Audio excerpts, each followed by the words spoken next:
Hey guys, it's Mr. Adamson here, and today this video is going to deal with kind of a whole lot of different things to review for chemistry. We're going to take word equations here and break it down into figuring out if we have ionic and molecular compounds, then taking those compounds, taking it from word formation and putting them into a formula, and then from that we're going to talk about how we balance that formula, and then also deciding what reaction type we actually have here are the 5 types of reactions. So is it formation, decomposition, hydrocarbon combustion, single replacement, double replacement, so how you identify that.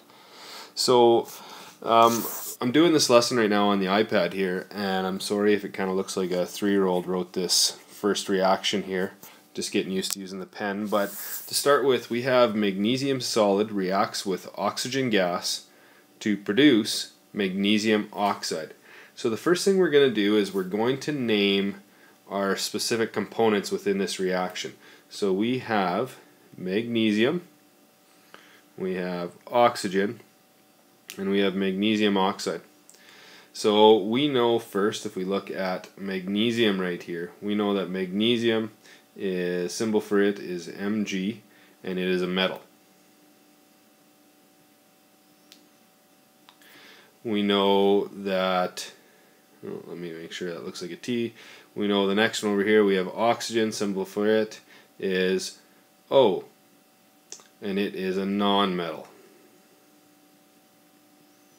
So those are pretty easy, they're in elemental form, not much to do there.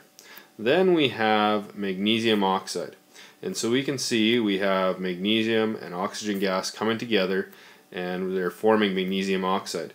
So we have a metal with a non-metal, and we know that a metal with a non-metal forms an ionic compound.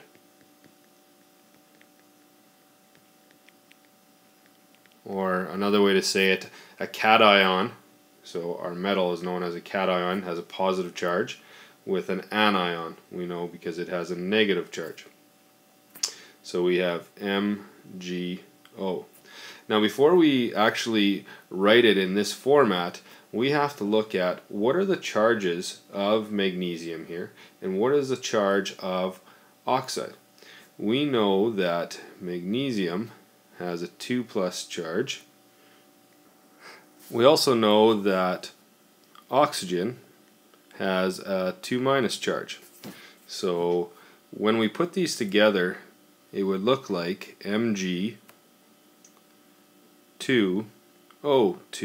because what you do with these charges, you're going to cross drop them. So if I write it up here, we have Mg with a 2 charge, 2+, we have oxygen with a 2-.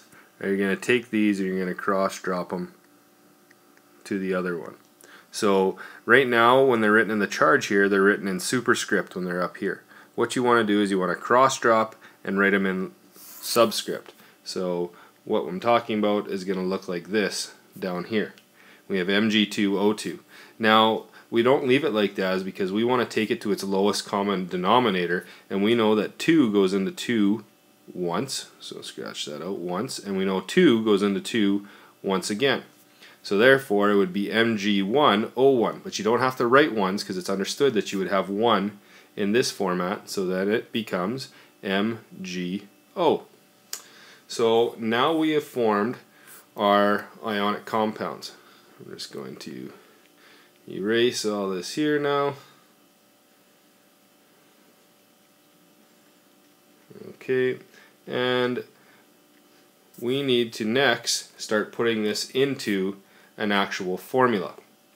So at first we've decided we have magnesium, and we see that it's a solid, so little s, reacts with, so that's telling us to put a plus sign. Oxygen gas. Now here's one of the funny things about oxygen and a couple other of the elements. Oxygen and a lot of the other nonmetals, for example chlorine, sulfur isn't one of them, but you're given this in your data booklet. They are diatomic elements. So what that means is that when they are by themselves within a formula here, they don't actually exist by themselves. and they have a little 2 if they're diatomic. If they're polyatomic elements, such things would be ozone, which is O3, sulfur, which is S8, and phosphorus, which is P4. So anyways, we know that we have to put a little 2 with the oxygen in there, and we can see that it's a gas, so we write G. Now, next thing we look at, to produce, means we're going from reactants up here to our products down here. So that's where we're going to have an arrow. And we have magnesium oxide, and we already determined that it's an ionic compound because we have a metal and a nonmetal, or a cation and an anion, and we've already figured out what the formula for magnesium oxide, and it is MgO. So now we've taken our word equation here, and we've put it into a chemical format. So what we need to do next, though, is balance. And you can't change the existing structure of the formula, but what you can do is put large numbers in front of each element and compound to make it equal. So you want to have the reactants equal the products, and this is where we go to the law of conservation of mass, having the reactants equal the products. So what we're looking at here is we're going to count how many magnesium we have in the reactants first. So I'm just going to put a line down the middle here so we can count, and we see we have 1 magnesium on the reactant side, so 1, and we have 1 magnesium right here. So right now those magnesiums are balanced. We don't have to write anything. And you don't write ones, again, it's understood that you have 1 there.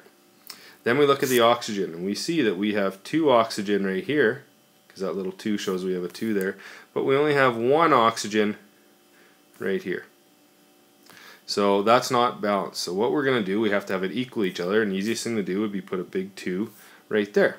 So now we have 2 oxygens. But this unbalances our magnesiums, because now we don't have 1 there anymore, but we have 2 here and only 1 over here still. So what we do is we put a big 2 over here, and that gives us 2 magnesium. Now we have a nice balanced equation. Now the next thing that we need to decide is, of the 5 types of reactions that we have, is this formation, decomposition, hydrocarbon combustion, single replacement, double replacement. And a couple of things that we know about these. Formation, you have 2 things becoming 1.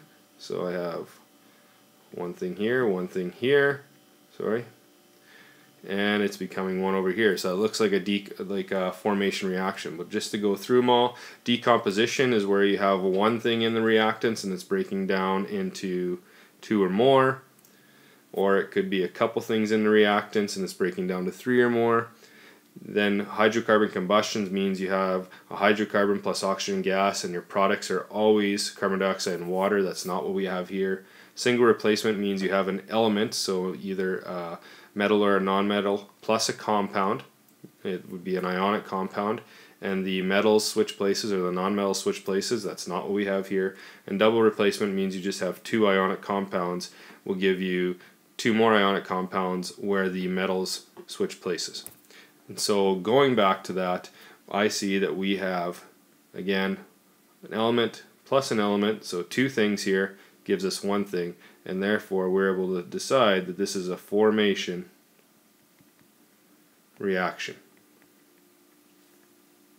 So that is the first equation that we're going to work through. We got 4 more to work through, and again, we've read the word equation, we've identified what our elements and compounds are, so if they're ionic, if they're molecular, we have taken it from word format and written it into chemical format. We've taken it to lowest common denominator, we've wrote out our whole formula, we balanced it, and we decided what the reaction is. So there will be other lessons after this that will show you the rest. Made with Doodlecast Pro.